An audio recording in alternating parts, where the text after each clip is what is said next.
আপনারা দেখছেন নিউজ তৎকাল 24। নমস্কার, নিউজ তৎকাল 24 এর পর্দায় আপনাদের সকলকে স্বাগত। আপনাদের সাথে আমি দেবব্রত। দেখে নেব এখনকার সংবাদ শিরোনামগুলি। 5 জুন কেন্দ্রীয় স্বরাষ্ট্রমন্ত্রী ত্রিপুরা সফর, প্রস্তুতিতে তৎপর প্রশাসন। ধলাই জেলা হাসপাতালের বর্জ্যে চাষাবাদ বন্ধ, ক্ষোভে ফুঁসছেন স্থানীয়রা। 2 দিনের শিশুর জটিল অস্ত্রোপচারে সাফল্য, নজির গড়ল টিএমসি হাসপাতাল। দারিদ্র্যকে জয় করে জাতীয় মঞ্চে উজ্জ্বল আমবাসা রনিতা। ভঙ্গুর কুড়ে ঘুরে দিন কাটাচ্ছে পরিবার, আবাস যোজনার ঘরের আবেদন। দুর্যোগ মোকাবিলায় প্রস্তুতি, সাবরুমে air raid and blackout mock drill. কৃষ্ণচূড়ার লালিমায় সেজেছে কমলপুরের বড় সুরমা, পর্যটনের নতুন সম্ভাবনার হাতছানি। এখন সংবাদ বিস্তারিত। কেন্দ্রীয় স্বরাষ্ট্রমন্ত্রী অমিত শাহের আসন্ন ত্রিপুরা সফরকে ঘিরে রাজ্য জুড়ে শুরু হয়েছে জোর প্রস্তুতি। সীমান্ত নিরাপত্তা, অনুপ্রবেশ রোধ এবং আইন শৃঙ্খলা পরিস্থিতি পর্যালোচনার লক্ষ্যে আগামী 5 জুন তার রাজ্য সফরকে অত্যন্ত গুরুত্বপূর্ণ হিসেবে দেখছে প্রশাসন। এই সফরকে সামনে রেখে পশ্চিম ত্রিপুরা জেলার জেলাশাসক দপ্তরের কনফারেন্স হলে একটি উচ্চ পর্যায়ে প্রস্তুতিমূলক বৈঠক অনুষ্ঠিত হয়। বৈঠকে জেলা প্রশাসন, পুলিশ এবং বিএসএফ এর শীর্ষ আধিকারিকরা উপস্থিত ছিলেন। সূত্রের খবর, উত্তর পূর্বাঞ্চলের সীমান্ত নিরাপত্তা আরো জোরদার করা এবং কেন্দ্রীয় সরকারের স্মার্ট বর্ডার কনসেপ্ট এর অগ্রগতি পর্যালোচনা করাই সফরের অন্যতম প্রধান উদ্দেশ্য। এই দিনের বৈঠকে কেন্দ্রীয় স্বরাষ্ট্রমন্ত্রী সফরকালীন নিরাপত্তা ব্যবস্থা, কনভয়ের রুট, ট্রাফিক নিয়ন্ত্রণ, হেলিপ্যাড এবং অনুষ্ঠানস্থলে নিরাপত্তা নিয়ে বিস্তারিত আলোচনা হয়। জেলা শাসক সংশ্লিষ্ট দপ্তরগুলিকে প্রয়োজনীয় সমন্বয় নিশ্চিত করে সফর নির্বিঘ্ন করতে নির্দেশ দেন। পাশাপাশি সীমান্তবর্তী এলাকায় অনুপ্রবেশ রোধ, নিরাপত্তা ব্যবস্থার উন্নয়ন এবং এই সংক্রান্ত বিভিন্ন তথ্য রিপোর্ট কেন্দ্রীয় স্বরাষ্ট্রমন্ত্রীর সামনে উপস্থাপনের প্রস্তুতি নিয়েও আলোচনা করা হয়। বৈঠকে সফরের প্রতিটি খুঁটিনাটি বিষয় পর্যালোচনা করা হয়। বিশেষ করে বিএসএফ ও প্রশাসনের মধ্যে সমন্বিত নিরাপত্তা ব্যবস্থা গড়ে তোলার উপর গুরুত্ব আরোপ করা হয়েছে। প্রশাসনিক সূত্রে জানা গেছে, সফরকালে কেন্দ্রীয় স্বরাষ্ট্রমন্ত্রী সীমান্ত এলাকার পরিস্থিতি খতিয়ে দেখার পাশাপাশি রাজ্যের শীর্ষ প্রশাসনিক ও নিরাপত্তা আধিকারিকদের সঙ্গে বৈঠক করতে পারেন। আগরতলা থেকে শিলং যাওয়ার পথে এই সফর উত্তর পূর্বাঞ্চলে কেন্দ্রীয় সরকারের নিরাপত্তা নীতির দৃষ্টিকোণ থেকে তাৎপর্যপূর্ণ বলে মনে করছেন রাজনৈতিক বিশ্লেষকরা। স্বরাষ্ট্রমন্ত্রী অমিত শাহের এই সফরকে সফল ও সুষ্ঠুভাবে সম্পূর্ণ করতে প্রশাসন সর্বাত্মক প্রস্তুতি গ্রহণ করেছে বলে জানানো হয়েছে। ব্যুরো রিপোর্ট, নিউজ তৎকাল 24। ধলাই জেলা হাসপাতালের চিকিৎসা বর্জ্য ফেলার অভিযোগকে কেন্দ্র করে চরম ক্ষোভের সৃষ্টি হয়েছে স্থানীয়দের মধ্যে। অভিযোগ, হাসপাতালে ব্যবহৃত সিরিঞ্জ, স্যালাইনের বোতল সহ বিভিন্ন জৈব চিকিৎসা বর্জ্য সুয়ারেজ লাইনের মাধ্যমে আশপাশের কৃষি জমিতে গিয়ে জমা হচ্ছে। এর ফলে প্রায় 8 থেকে 10 কানি জমিতে চাষাবাদ কার্যত বন্ধ হয়ে পড়েছে। স্থানীয়দের দাবি, দীর্ঘদিন ধরে হাসপাতালের বর্জ্য মিশ্রিত জল কৃষি জমিতে প্রবাহিত হয়ে জমির উর্বরতা নষ্ট হচ্ছে। শুধু তাই নয়, এই দূষিত জল পাশের পুকুরেও গিয়ে মিশছে, যার ফলে মৎস্য চাষেরও ব্যাপক ক্ষতি হচ্ছে। পরিবেশ দূষণের পাশাপাশি স্বাস্থ্য ঝুঁকির আশঙ্কায় উদ্বেগে রয়েছেন এলাকার বাসিন্দারা। অভিযোগ, কয়েক বছর আগে প্রশাসনের উচ্চপদস্থ কর্তারা এলাকা পরিদর্শন করে সমস্যার সমাধানের আশ্বাস দিলেও আজ পর্যন্ত কার্যকর কোনো পদক্ষেপ নেওয়া হয়নি। ফলে সমস্যা দিন দিন আরো প্রকট আকার ধারণ করছে। এই বিষয়ে হাসপাতাল কর্তৃপক্ষের বক্তব্য জানতে চেষ্টা করা হলেও মেডিকেল সুপার ছুটিতে থাকায় তার প্রতিক্রিয়া পাওয়া যায়নি। এলাকাবাসীর স্পষ্ট দাবি, অবিলম্বে হাসপাতালের বর্জ্য ব্যবস্থাপনার স্থায়ী সমাধান করতে হবে এবং ক্ষতিগ্রস্ত কৃষি জমি ও জলাশয় দূষণমুক্ত করার উদ্যোগ নিতে হবে। অন্যথায় বৃহত্তর আন্দোলনের পাশাপাশি রাস্তা অবরোধের মতো কর্মসূচিতে নামার হুঁশিয়ারি দিয়েছেন তারা। ব্যুরো রিপোর্ট, নিউজ তৎকাল 24। হাসপাতাল থেকে তোমার জল, এইদিকে বৃষ্টি হলে পুরা জল আইয়া পুকুর টুকুর ওইটাই, এইদিকে পুকুর টুকুর বাইক গিয়া ক্ষেত পুরা শেষ, ক্ষেতের খাম। আর বারবার এখানে পঞ্চায়েতে আমরা একটা দরখাস্ত দিছি, পঞ্চায়েতে তো এটা কিচ্ছু করলো না। এরপরে কিচ্ছু করলো না দেখে আমরা চেয়ারম্যানরা জানাইছি। আমি না হলে 3 বার ফোন করছি, কইরা কইরা জানানো হয়েছে। এরপরে লাস্ট ফোন করছি, পঞ্চায়েতের কাছে থাকদা দিব কয়ে সারাতে আর কোনো খবর নাই এখন পর্যন্ত। চিকিৎসা বিজ্ঞানের অগ্রগতির আরেকটি উজ্জ্বল দৃষ্টান্ত স্থাপন করলো হাপানিয়া ত্রিপুরা মেডিকেল কলেজ হাসপাতাল।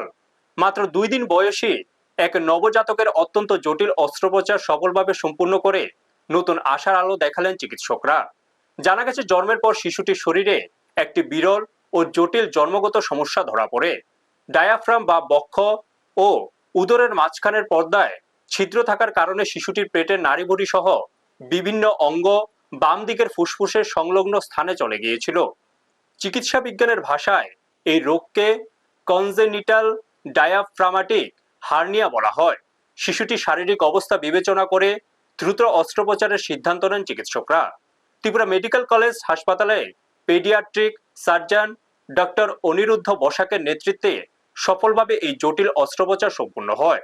অস্ত্রোপচারের মাধ্যমে শিশুটির স্থানচ্যুত অঙ্গগুলোকে স্বাভাবিক অবস্থানে ফিরিয়ে আনা হয় এবং ডায়াফ্রামের ত্রুটি সংশোধন করা হয়। হাসপাতাল সূত্রে জানা গেছে, অস্ত্রোপচারের পর শিশুটিকে নিবিড় পর্যবেক্ষণে রাখা হয়েছে এবং শারীরিক অবস্থার উন্নতি হচ্ছে।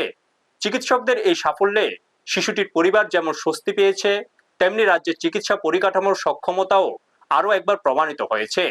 চিকিৎসক মহলের মতে, নবজাতকের ক্ষেত্রে এই ধরনের অস্ত্রোপচার অত্যন্ত ঝুঁকিপূর্ণ ও চ্যালেঞ্জিং। তবে সময়মতো সঠিক চিকিৎসা এবং দক্ষ চিকিৎসকদের প্রচেষ্টায় শিশুটির জীবন রক্ষা সম্ভব হয়েছে।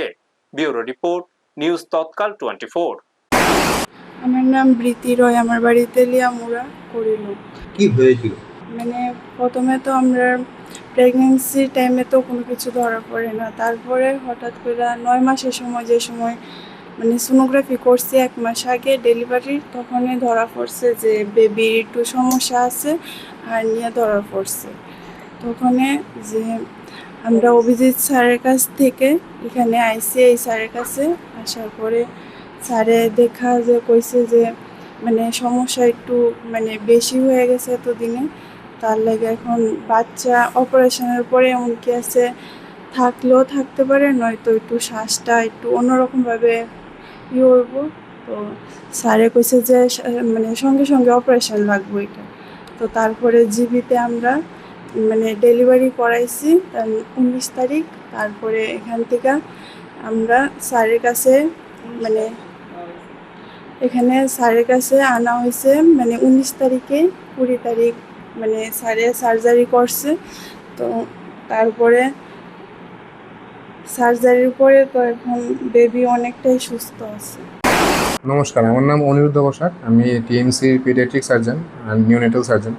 তো এই বাচ্চাটা এসেছিলো আমার কাছে মার যখন পিরিয়ড অফ গেস্টেশন 38 উইকস, তখন আমার চেম্বারে এসেছিলো ওই একটা অ্যান্টিনেটাল ইউএসজি নিয়ে। ওইখানে লেখা ছিল যে বাচ্চা নাকি লেফট সাইডে যে ফুসফুস থাকে থোরাক্সে, বুকের মধ্যে যে ফুসফুস থাকে ওই জায়গায় পুরো পেটের নাইভি সব লেফট সাইডে বাঁ দিকে উঠে গেছিলো। এটা আমরা মেডিকেলি বলি লেফট সাইডের কনজেনিটাল ডায়াফ্রামেটিক হার্নিয়া। তো আমি যথারীতি ওদেরকে বললাম যে যত তাড়াতাড়ি শীঘ্রই বাচ্চাকে বের করতে, না হলে কী হয় লাংসটা কম্প্রেস হয়ে যায় এবং ওই লাংসটা মানে ফুসফুসটা ঠিক করে গ্রো করতে পারে না। তো সেই মতে ওরা গাইনোকোলজিস্টের সাথে কনসাল্ট করে জিবি হাসপাতালে ডেলিভারি করালো। ডেলিভারি হয়েছিল 19 মে, তাই তো? আর ডেলিভারি করার পরে জিবি হাসপাতাল থেকে গাইনোকোলজিস্ট এখানে পিডিয়াট্রিক সার্জারিতে রেফার করে দিল, কারণ ওখানেও ওরা দেখেছে বাচ্চার কনজেনিটাল ডায়াফ্রামেটিক হার্নিয়া, লেফট সাইডের কনজেনিটাল ডায়াফ্রামেটিক হার্নিয়া। তো আমাদের এখানে হাঁপানিয়া হাসপাতালে যখন এলো বাচ্চা, নেক্সট ডে মানে 20th আমি অপারেশন প্ল্যান করলাম। ও বাচ্চা এসেছিলো 19th-এই। তো 19th আসার পরে স্টেবিলাইজ করার পরে বাচ্চা সব ব্লাড নিয়ে সব কিছু ইনভেস্টিগেট করে এক্সরে করে তো আমরা নেক্সট ডেতেই 20 তারিখে আমরা অপারেশন করলাম। এই অপারেশনটা খুবই ঝুঁকিপূর্ণ ছিল, কারণ বাচ্চার বয়স মাত্র ছিল 2 দিন। এই বয়সে না লিভার না কিডনি কোনোটাই কিছু ম্যাচিওর হয় না। তো এই অবস্থায় যে অজ্ঞান করে যে এত বড় একটা অপারেশন, পেটের সব নাইভি যেটা আমরা বলি লিভার, স্প্লিন, ক্ষুদ্র নালী, বৃহত্তম নালী সব কিছু, কিন্তু স্টমাক সব কিছু ওর বাঁ দিকেই ছিল, পেটের মধ্যে কিছু ছিল না। তো এটা একটা জন্মগত একটা ত্রুটি। অভাব আর সংগ্রাম অনেকের পথ আটকে দেয়, কিন্তু কিছু মানুষ সেই বাধাকে সাফল্যের সিঁড়ি বানিয়ে নেয়। ধলাই জেলার আমবাসার মেয়ে অনিতা ত্রিপুরা সেই বিরল উদাহরণগুলোর অন্যতম। সীমিত সুযোগ সুবিধা এবং আর্থিক প্রতিকূলতার মধ্যেও কঠোর পরিশ্রম ও অদম্য মনোবলের জোরে সে এবার জাতীয় স্তরে ত্রিপুরার মুখ উজ্জ্বল করেছে। গত মার্চ মাসে মধ্যপ্রদেশে অনুষ্ঠিত জাতীয় জুডো প্রতিযোগিতায় ত্রিপুরার প্রতিনিধিত্ব করেন অনিতা ব্রোঞ্জ পদক অর্জন করেন। ত্রিপুরা থেকে অংশগ্রহণকারী ১৯ জন প্রতিযোগীর মধ্যে তার এই সাফল্য বিশেষভাবে প্রশংসিত হয়েছে। ক্রীড়া মহলের মতে প্রতিকূল পরিস্থিতির মধ্যেও অনিতার এই অর্জন রাজ্যের জন্য গর্বের বিষয়। জানা গেছে অনিতার পরিবারে ৫ জন সদস্য রয়েছেন। আমবাসা কোয়ার্টার এলাকায় বসবাসকারী অনিতা অত্যন্ত দরিদ্র পরিবারের সন্তান। তার পিতা গজেন্দ্র ত্রিপুরা বন দপ্তরের একজন অস্থায়ী কর্মী। সংসারে আর্থিক অনটন থাকলেও মেয়ের স্বপ্ন পূরণে পরিবার সবসময় পাশে থেকেছে। অনিতার এই কৃতিত্বকে সম্মান জানিয়ে ২৮ নম্বর আসাম রাইফেলস ব্যাটালিয়নের কর্নেল DH চৌহান তাকে সংবর্ধনা দেন। এই সময় তিনি অনিতার হাতে ফুলের তোড়া, উত্তরীয় এবং আর্থিক সহায়তা তুলে দেন। পাশাপাশি ভবিষ্যতেও তার পাশে থাকার আশ্বাস প্রদান করেন। অনিতার এই সাফল্যে আনন্দের পরিবেশ তৈরি হয়েছে আমবাসা সহ গোটা ধলাই জেলায়। স্থানীয়দের মতে প্রতিভা ও পরিশ্রম থাকলে দারিদ্র্য কোনো বাধা হতে পারে না। অনিতা শুধু একটি পদক অর্জন করেনি, বরং অসংখ্য তরুণ তরুণীর কাছে হয়ে উঠেছে অনুপ্রেরণার প্রতীক। সংগ্রাম আর অধ্যবসায়ের এই গল্প নতুন করে প্রমাণ করল, লক্ষ্য অর্জনের দৃঢ় ইচ্ছা থাকলে কোনো বাধাই মানুষকে থামিয়ে রাখতে পারে না। ব্যুরো রিপোর্ট, নিউজ তৎকাল 24। আমি এই ইভেন্টটা শুরু করেছিলাম 2024-এ। আমি তখন ভাবিনি যে আমি অত সাকসেস হবো, মানে মেডেল পাবো। আমি প্রথম এই গেমটা শুরু করেছিলাম জাস্ট রেসটা পছন্দ করে, আর জাপান যাওয়ার ইচ্ছা ছিল। তো আমি মনে করেছিলাম যে জুডো শুরু করে যখন আমি মেডেল পাবো, তো তারপরে জাপানে থেকে ডাক আসে, তো সেখানে যাওয়ার জন্য আমার অনেক ইচ্ছা জাপানে। তো সেখানে যাওয়ার জন্য আমি প্র্যাকটিস শুরু করেছিলাম। তারপর আমার খেলা শুরু হয়েছিল, খেলার জার্নিতে আমি অনেক ডাউনফলও দেখেছি, মেডেল আসে না, তবুও আমি কখনো নিজে ডিমোটিভেট করিনি। তো আমি আরও প্র্যাকটিস করি বেটার করার জন্য নিজেকে। তো প্র্যাকটিস করতে করতে এখানে আমি আজকে এই জায়গা এসে পৌঁছেছি যে कमांडेंट अम्बासा जो एरिया है वो मेरा एरिया ऑफ रिस्पॉन्सिबिलिटी में आता है, मेरी जिम्मेवारी का इलाका है। तो जब हमें पता चला अनीता त्रिपुरा ने ये अचीवमेंट किया है तो हमने इनको अप्रोच किया, बिकॉज मेरा एम है being a Assam rifle sitting here, मेरा फोकस एरिया यूथ, यहाँ का लोकल यूथ भी है, उनको मैं यहाँ पे बुला के ट्रेनिंग देता हूँ। पिछले 1.5 साल से हमने 150 यूथ को army, Agniveer, SSC GD, police की भर्ती में सिलेक्शन करवा दिया है, फ्री ऑफ कॉस्ट ट्रेनिंग देके। सो जब ये बच्ची का मुझे पता चला तो हमने इनको अप्रोच किया, बिकॉज मैं चाहता हूँ कि इसकी जो स्टोरी है, जो इसकी अचीवमेंट है, वो पूरे त्रिपुरा में सारे यूथ हर घर में ये बताई जाए, क्योंकि कुराश एक गेम है जो कि बहुत कम लोगों को पता है, जो कि एक जूडो की तरह ही है। মাথার উপর নিরাপদ ছাদ থাকার স্বপ্ন এখনো অধরা। ঝড় বৃষ্টির ভয়কে সঙ্গী করে দিন কাটছে সিমনা বিধানসভার হেজামারা ব্লকের রুবরি তুইসা এডিসি ভিলেজের দুগরাই এলাকার বাসিন্দা বিশ্বরাজ দেববর্মা ও তার পরিবারের। অন্তর্দয় রেশন কার্ডধারী বিশ্বরাজ দেববর্মার পরিবারের স্ত্রী, ছেলে মেয়ে সহ মোট ৫ জন সদস্য রয়েছেন। আর্থিকভাবে অত্যন্ত দুর্বল এই পরিবার দীর্ঘদিন ধরে একটি কুঁড়ে ঘরে বসবাস করে আসছে। সম্প্রতি ঝড় ও দুর্যোগে সেই ঘরও ব্যাপকভাবে ক্ষতিগ্রস্ত হয়েছে। বর্তমানে ভঙ্গুর ও ঝুঁকিপূর্ণ অবস্থায় থাকা ওই ঘরে বসবাস করতে বাধ্য হচ্ছেন পরিবারের সদস্যরা। স্থানীয় সূত্রে জানা গেছে, বিভিন্ন সরকারি সুযোগ সুবিধা থেকে এখনো বঞ্চিত রয়েছে বিশ্বরাজ দেববর্মা। ফলে নতুন ঘর নির্মাণের সামর্থ্য তার নেই। প্রতিদিন জীবনের ঝুঁকি নিয়ে পরিবারকে নিয়ে বসবাস করতে হচ্ছে ক্ষতিগ্রস্ত কুঁড়ে ঘরে। সংবাদ মাধ্যমের মুখোমুখি হয়ে বিশ্বরাজ দেববর্মা প্রধানমন্ত্রী আবাস যোজনার আওতায় একটি পাকা ঘর পাওয়ার আবেদন জানিয়েছেন। তার দাবি, একটি নিরাপদ বাসস্থানের ব্যবস্থা হলে পরিবার নিয়ে স্বাভাবিকভাবে জীবনযাপন করা সম্ভব হবে। এদিকে স্থানীয়দের একাংশ প্রশাসনের কাছে বিষয়টি মানবিক দৃষ্টিভঙ্গিতে বিবেচনা করে দ্রুত প্রয়োজনীয় ব্যবস্থা গ্রহণের দাবি জানিয়েছেন। ব্যুরো রিপোর্ট, নিউজ তৎকাল 24। যে কত বছর ধরে এভাবে আপনি বসবাস করছেন? সরকার থেকে কোনো সাহায্যগুলি, সরকার থেকে কোনো গড়গুলি পেয়েছেন? এখন পর্যন্ত পাইতেছি না। এখন পর্যন্ত পাইছে না। আপনি পঞ্চায়েতকে যোগাযোগ করছেন সেক্রেটারির লগে? পঞ্চায়েত তো একবার হয়েছে, কাগজপত্র দিয়েছে?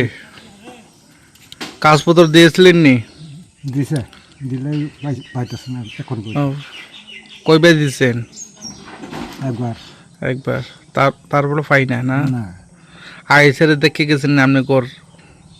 দেখছি তো, আই ফটো তো তুলে নিয়েছেন নি? অটো তুলে নিছিল, কিন্তু এখন তো খুঁজ না। কখনো তো খোঁজ নাই। তারপরে বৃষ্টি বাদল হলে কিভাবে আপনি এখানে থাকেন? বৃষ্টির সময় তো একদম সব টিন টান সব লেগে গেছে গা, হ্যাঁ, সময় সব ভিজা ঠাকুর দিল থাকো জানা না, বাড়িতে থাকো জানা। আপনার নাম?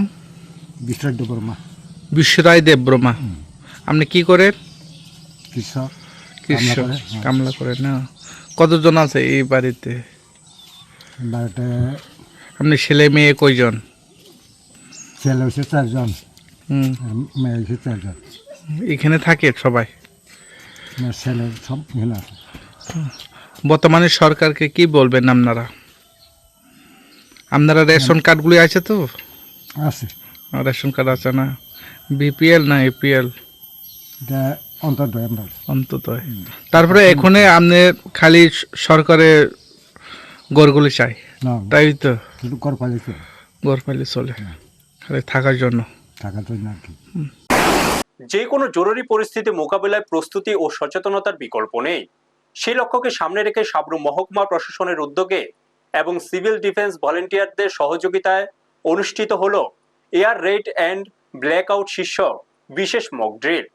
B proud, be alert, be safe স্লোগানকে সামনে রেখে আয়োজিত এই মহড়ায় সম্ভাব্য বিমান হামলা বা অন্য কোনো জরুরি পরিস্থিতিতে কিভাবে দ্রুত ও সমন্বিতভাবে উদ্ধার কাজ পরিচালনা করতে হয় তার বাস্তবধর্মী প্রদর্শন করা হয়। মহড়ায় আহতদের উদ্ধার, প্রাথমিক চিকিৎসা প্রদান, নিরাপদ স্থানে সরিয়ে নেওয়া এবং বিভিন্ন দপ্তরের সমন্বিত কার্যক্রমের অনুশীলন করা হয়। এই কর্মসূচিতে মহকুমা প্রশাসনের পাশাপাশি ফায়ার সার্ভিস, পুলিশ, স্বাস্থ্য দপ্তর এবং সিভিল ডিফেন্সের কর্মীরা অংশগ্রহণ করেন।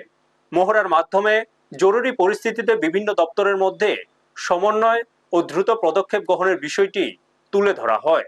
এই প্রসঙ্গে মহকুমা শাসক সুমন রক্ষিত বলেন, সচেতনতায় নিরাপত্তার মূল চাবিকাঠি। ঐক্যবদ্ধভাবে কাজ করলে আমরা যে কোনো দুর্যোগ বা জরুরি পরিস্থিতি সফলভাবে মোকাবিলা করতে সক্ষম হব।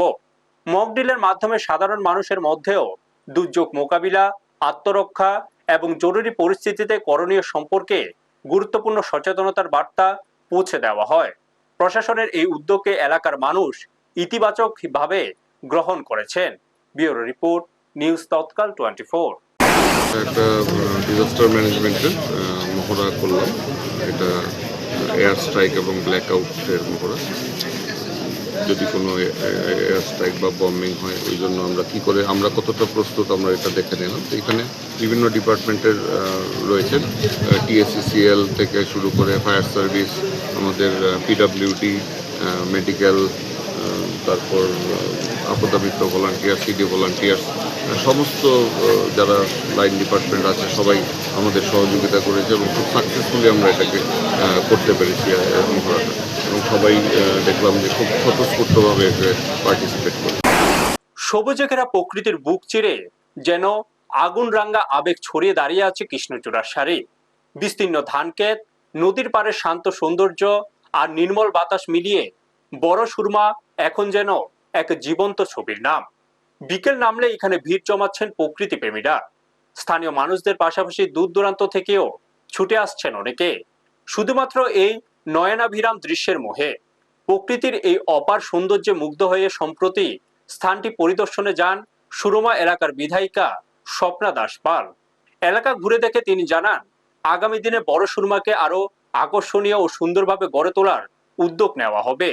পর্যটনের সম্ভাবনাকে সামনে রেখে প্রয়োজনীয় উন্নয়নমূলক কাজও করা হবে বলে আশ্বাস দেন তিনি। পাশাপাশি সকলকে এই মনোমুগ্ধকর প্রাকৃতিক সৌন্দর্যে ভরা স্থানটি ঘুরে দেখার আহ্বান জানান। প্রকৃতির রঙে রাঙানো বড় সুরমা এখন ধীরে ধীরে হয়ে উঠছে কমলপুরের নতুন আকর্ষণ। স্থানীয়দের বিশ্বাস, সঠিক পরিকল্পনা ও উন্নয়নের মাধ্যমে একদিন এই স্থান পর্যটন মানচিত্রের বিশেষ জায়গা করে নেবে, আর কৃষ্ণচূড়ার লালিমায় মোরা বড় সুরমা হয়ে উঠবে প্রকৃতি প্রেমীদের অন্যতম প্রিয় ঠিকানা। ব্যুরো রিপোর্ট, নিউজ তৎকাল 24। তো প্রকৃতির যে এই জায়গাতে যে সৌন্দর্য, সেটা আজকে প্রত্যেকটা মানুষ এই সৌন্দর্য অভিভূত হয়েছে এবং সবাই আসেন এই জায়গাকে দেখার জন্য। কারণ একদিকে যদি বাংলাদেশ হয়, আর একদিকে রয়েছে সুন্দর কৃষ্ণচূড়ার ফুল, রয়েছে ধান ক্ষেত, সব কিছু মিলিয়েই আমরা যারা রয়েছে সবাই প্রকৃতি প্রেমী। আর তার মধ্যে এমন একটি মনোরম দৃশ্য দেখা যায়, সবাই আসে। আজকে আমিও এসেছি।